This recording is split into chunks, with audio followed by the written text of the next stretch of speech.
Today, I'm going to try using SpeedTree.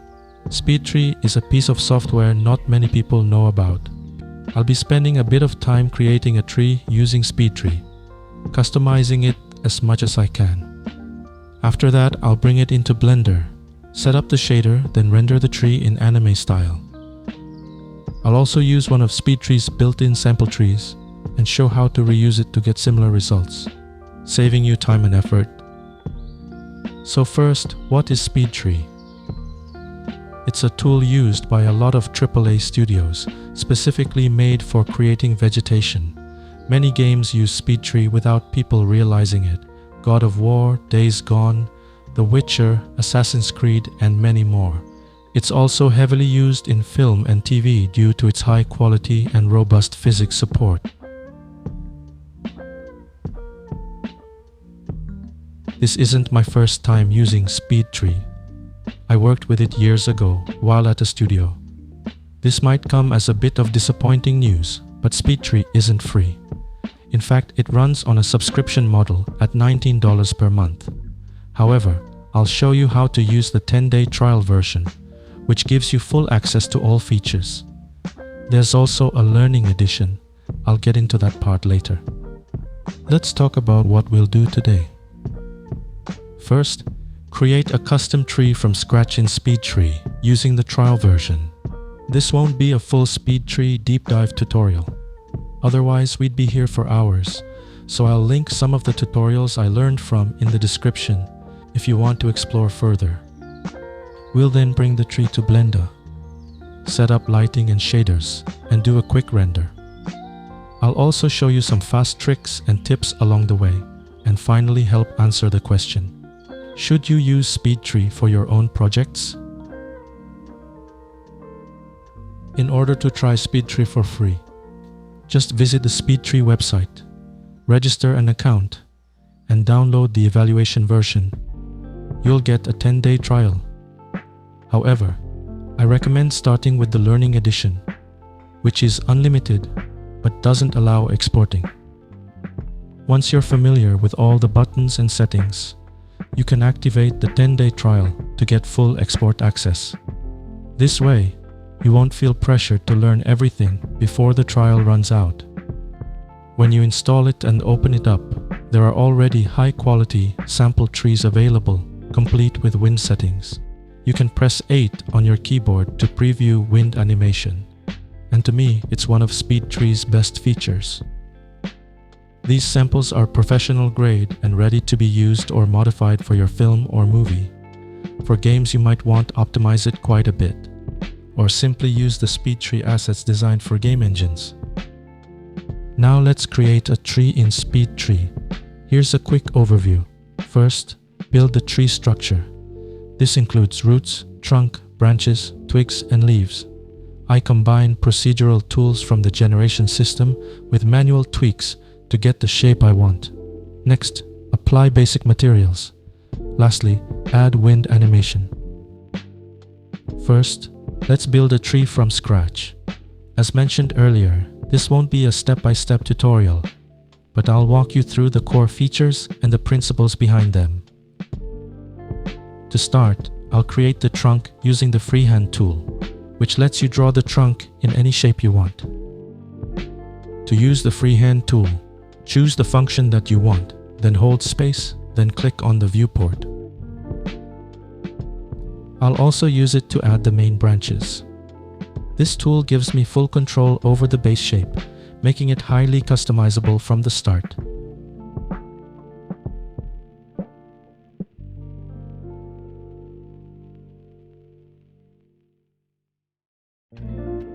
For everything else, I'll switch to the generation system, which is SpeedTree's node-based workflow.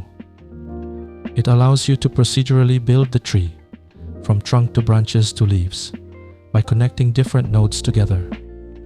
You can also adjust the number of branches, as well as their arrangement and angles. On top of that, you have the option to manually tweak each part of the tree using the on-screen controls. By combining procedural generation with manual adjustments, you can quickly build your tree while still having full control over the final look. I'll simply repeat the same process from this point onward.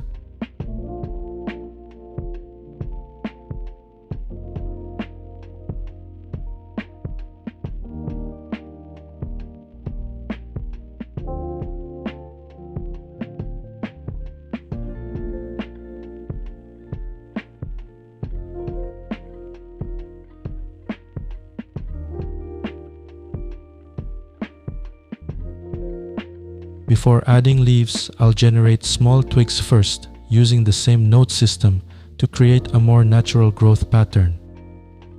This helps the foliage take on a fluffier, fuller shape, something that's especially desirable if you're going for an anime-style tree. SpeedTree also offers a variety of leaf growing presets for you to choose from. Like before, you can adjust the number of leaves, their size, and how they're angled. You can even customize how the leaves are arranged to mimic real-world growth patterns.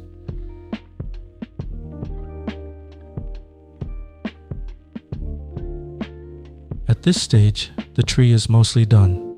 I'll use the same node system to make some final procedural or manual tweaks, adjusting the trunk, branch placement, and foliage shape to match the look I want. This is where I finalize the overall silhouette.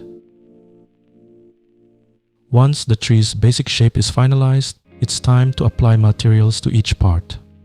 SpeedTree includes a built-in texture library, but you can also use your own custom textures if you prefer.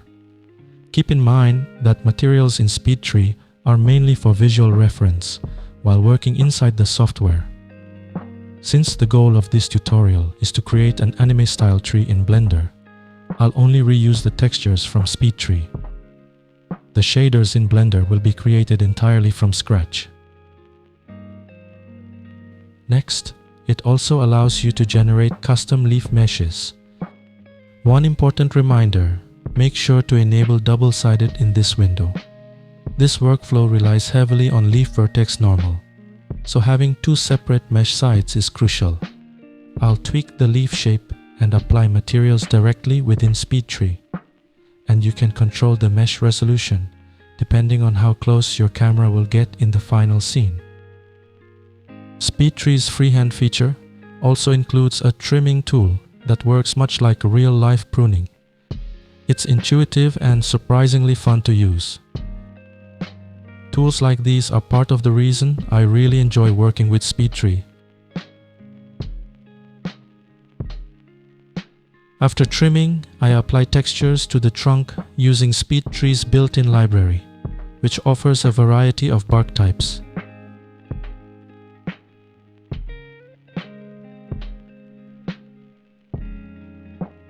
Next comes the wind setup, which is one of SpeedTree's standout features. You have full control over how the wind affects different parts of the tree. For example, you can set the trunk to sway gently, while the smaller branches and leaves move more dramatically. This creates a much more natural and dynamic feel.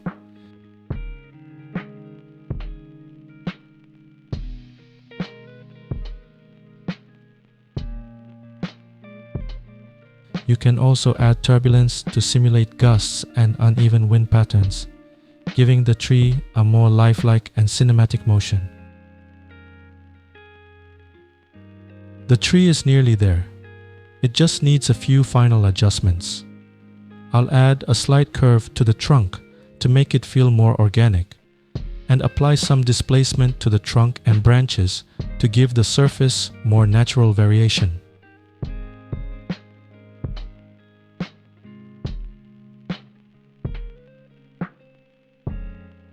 After those shape tweaks, I'll generate the roots. SpeedTree has built-in support for root creation, which makes this step quick and easy. With everything in place, the model is now ready for export. Now it's time to bring everything into Blender.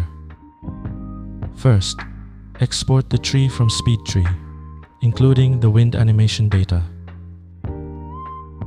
Then, we'll import it into Blender and load the wind animation. First, let's export the tree from SpeedTree. Once everything is set up, you're ready to export your tree.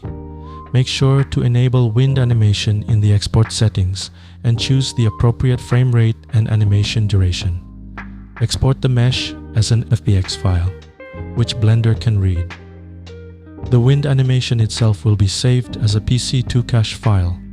This cache file can become quite large, especially if your tree has a high poly count or the animation is long. So be mindful of your settings. Now we'll import it into Blender. In a new Blender scene, start by importing the FBX file.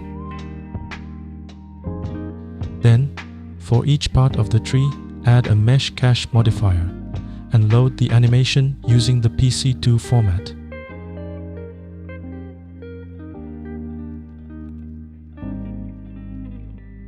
You'll need to apply this to every individual geometry piece. Even with the animation, the mesh stays relatively lightweight. One great thing about SpeedTree's wind system is that the animation is loopable, something that's rare and incredibly useful. With that setup, we can now move on to lighting and shader setup. Let's talk briefly about what we'll do in this stage. First, we'll do some preparing for the scene camera, background and lighting. Then, we'll bake vertex normal to better enhance the shading of the foliage. This is very important.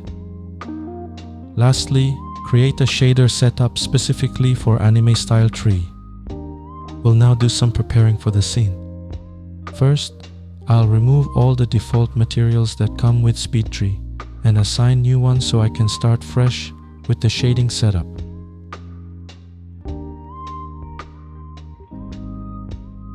I'll also set up the camera with a narrow field of view to mimic a zoom lens, which helps create that anime style look.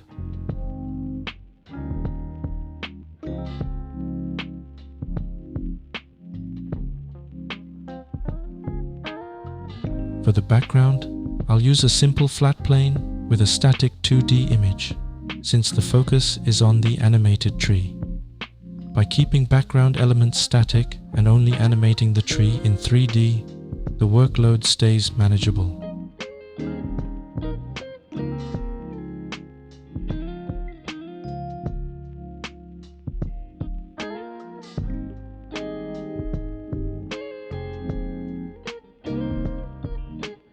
I'll add a sunlight here. Lighting direction plays a big role in the final look. It influences how soft or sharp the highlights appear. For a more cinematic feel, it's usually best to have the light cast across the frame from one side to the other. In the shader editor, I plug the background image into the emission slot of the shader and set the base color to black so the emission displays properly. Finally, I fine-tune the camera angle and rotate the tree to find the most appealing composition. Next, we'll bake the vertex normal. To enhance the shading, I start by creating a few spheres that will act as helper objects for normal baking, a technique commonly used in anime-style 3D characters. These helper spheres are key to achieving clean, readable shapes in stylized foliage.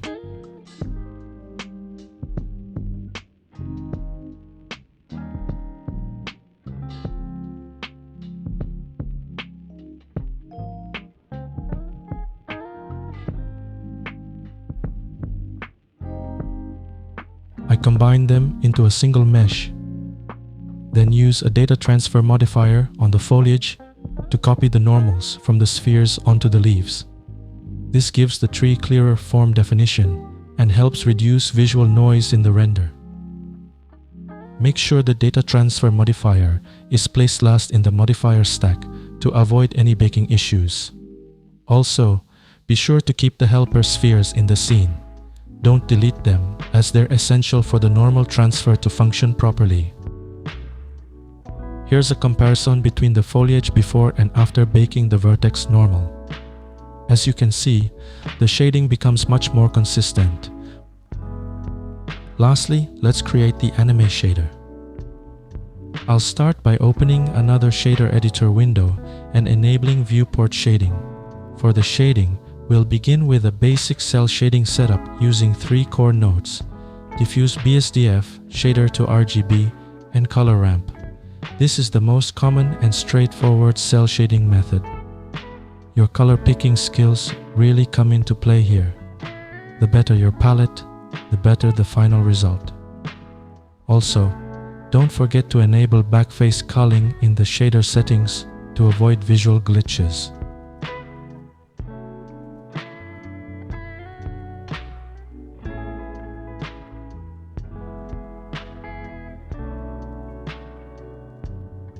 I'll then duplicate this setup for the trunk, using a different color tone to help distinguish the materials.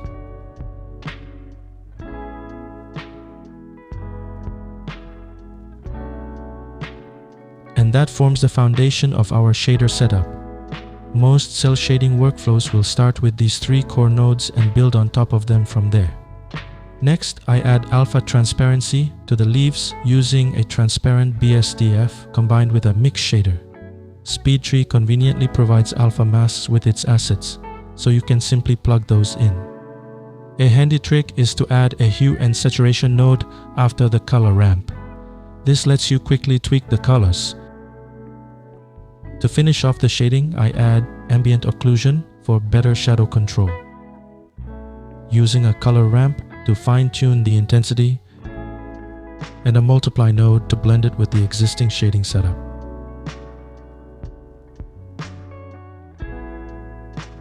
I apply the same shader workflow to the trunk and branches as well.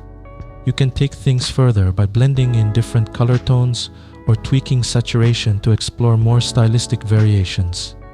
The core setup stays the same: basic cell shader nodes, ambient occlusion, and thoughtful color control.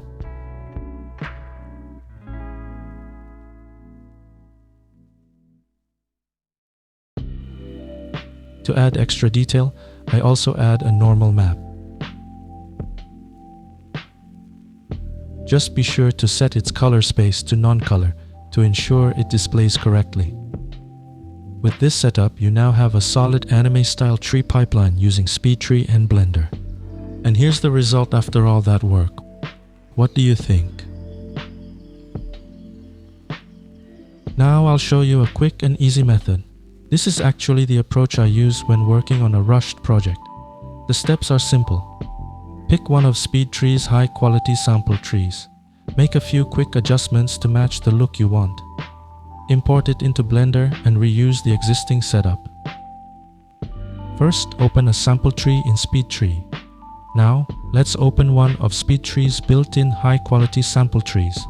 These assets are beautifully crafted and fully set up with wind and materials. Next, customize the tree to your liking. Once loaded, you can easily adjust the shape to better fit your scene. Prune or remove unnecessary branches, reshape the canopy, and tweak the form until it matches the style you're going for, especially if you're aiming for a more stylized or anime-inspired look. When you're ready, press 8 to preview the wind animation. Everything's already pre-configured, so you don't need to set up the wind manually. Lastly, we'll export and apply the shader in Blender. Let's export the tree using the same settings as before, including the mesh in FBX format and the wind animation as a PC2 cache file. Once that's done, bring it into Blender and apply the same cell shading setup we created earlier. Since the shader pipeline is already in place, you can simply reuse it with minimal adjustments, saving you time while still achieving a polished, stylized result. Simply copy and paste the existing shader setup and replace any elements as needed. For example, update the textures, tweak shader settings, or adjust modifier configurations. Make any additional changes along the way to match the specific look you're going for.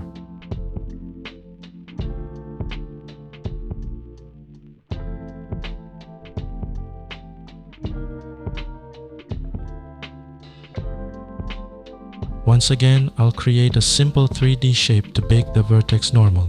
In this case, a basic round sphere is enough. Don't forget to enable backface culling in the shader settings to avoid any visual issues. The result already looks good, so I'll just make a few small tweaks to refine the look.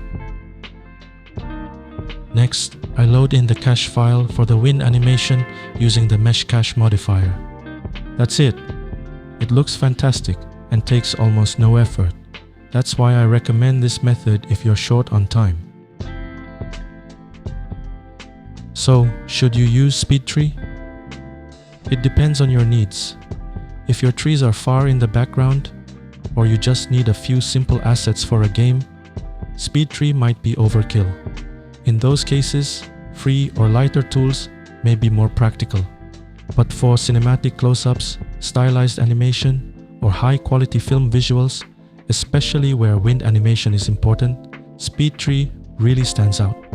It offers beautiful, customizable trees with natural motion that are hard to match. It's also great for creating eye-catching wallpapers or hero shots for your portfolio. Keep in mind, SpeedTree isn't free. The standard subscription starts at $19 a month, which might not suit hobbyists or indie devs on a budget. Thankfully, there's a 10-day full-featured trial and a learning edition with unlimited access for non-commercial use, perfect for learning or testing it out. In the end, it depends on your project. For quick or lightweight scenes, simpler tools will do.